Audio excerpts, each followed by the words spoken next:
Hi, everyone. So we're going to talk a little bit about the historical collection of data that the government has done in the past.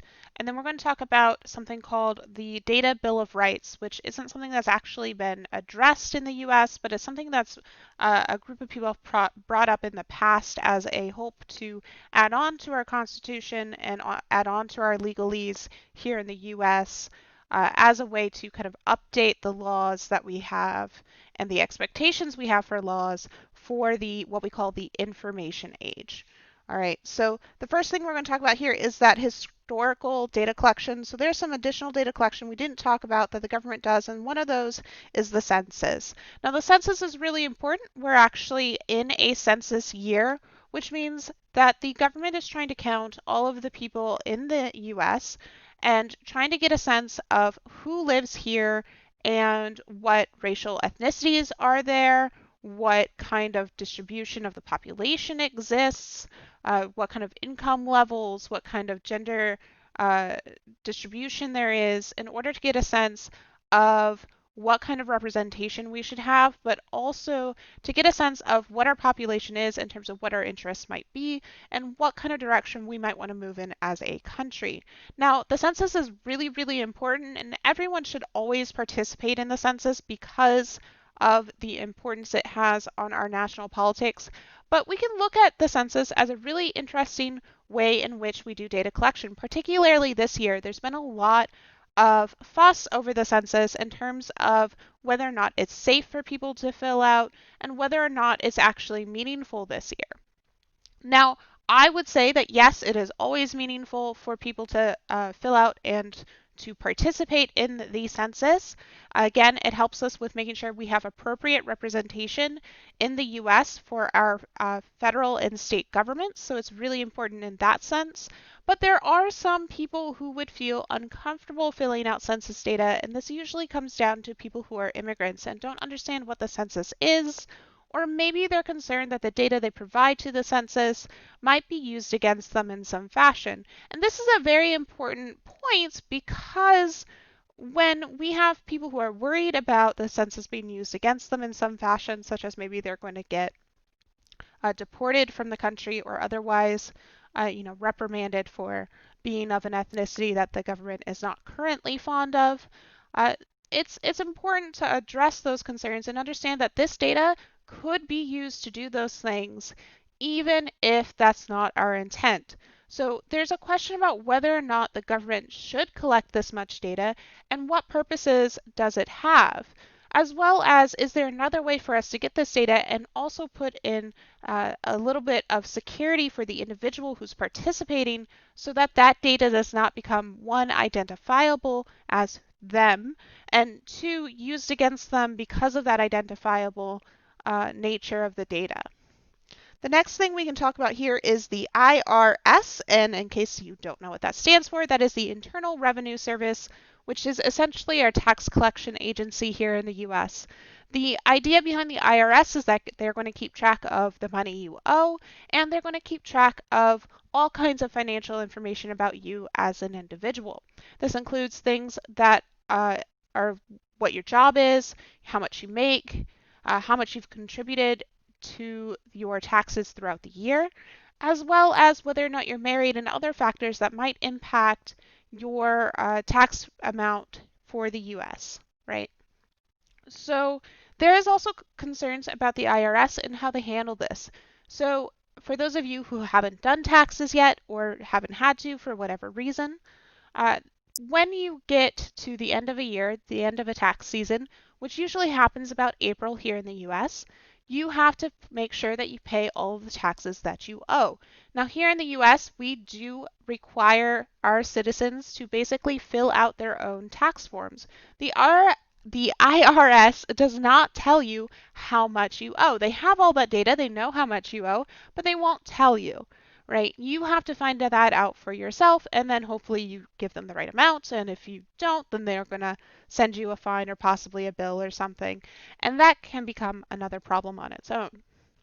So there's concerns about, again, whether or not the IRS even needs to be collecting this much data, and if it's appropriate for them to expect you, even though they have all the data and understand the finances, to just not tell you how much you owe, even though they already have that information. So there's concerns, again, about how the government handles this data and what the purpose of them collecting it really is. The last thing we're going to talk about as far as data collection goes by the government is the FBI.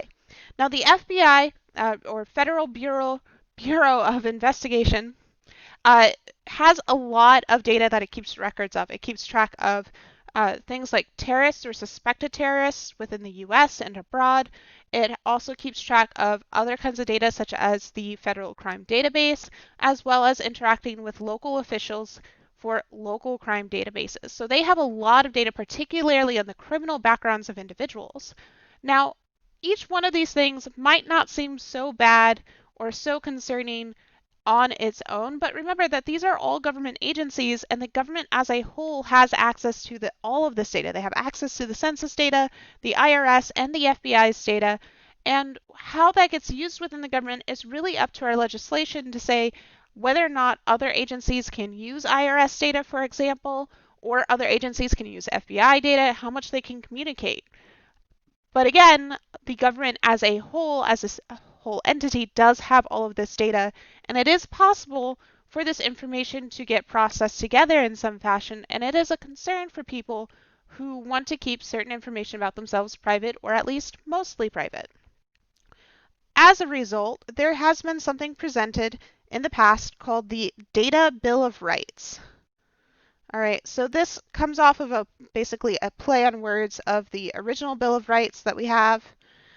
So the idea here is that we need a new Bill of Rights to address the concerns we have as citizens within the information age, within the access to technology, within this such vast amount of data collection that happens. So the first part of this Bill of Rights is that no personal data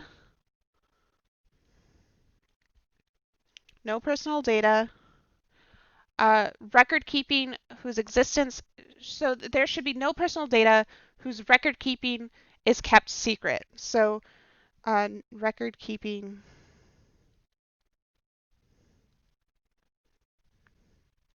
is secret. So the idea here is that if your data gets collected, you must be told who is collecting that data and why they're collecting it. The other thing is that there must be a way for an individual to find out what information they have and how it is used. Okay. The third point is that there must be a way for us to prevent information from being used without our consent. So basically, this is a must consent to use clause. And the fourth, there must be a way for a person to correct or amend a record. So individuals can correct or amend records. This is really important, especially when things like, if you think for a minute about financial data and the collection of financial data that happens, such as what kind of impact that data might have on your credit. If someone steals your identity and provides your name and your credit as something that they want to use, then we want to be able to correct or amend the record, saying, no, that person wasn't us, in order to make sure that our credit, our information, our record is kept safe and secure. Now, the last point is that any organization that wants to maintain, use, disseminate, create, or otherwise handle records of identifiable data, they must assure that there is data reliability. So there's reliability of that data, that it is accurate, and other things that we consider reliable about data. We won't get into the specifics of that. But also take measures to prevent misuse. So this is basically making sure that it remains secure and in the appropriate hands.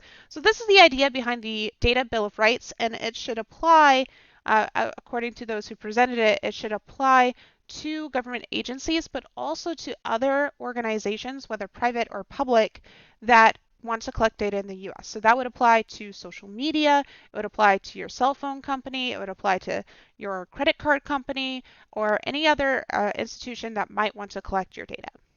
So in the next video, we're going to talk a little bit more about different things that the US is doing with privacy and with the security of that privacy in relation to this chapter.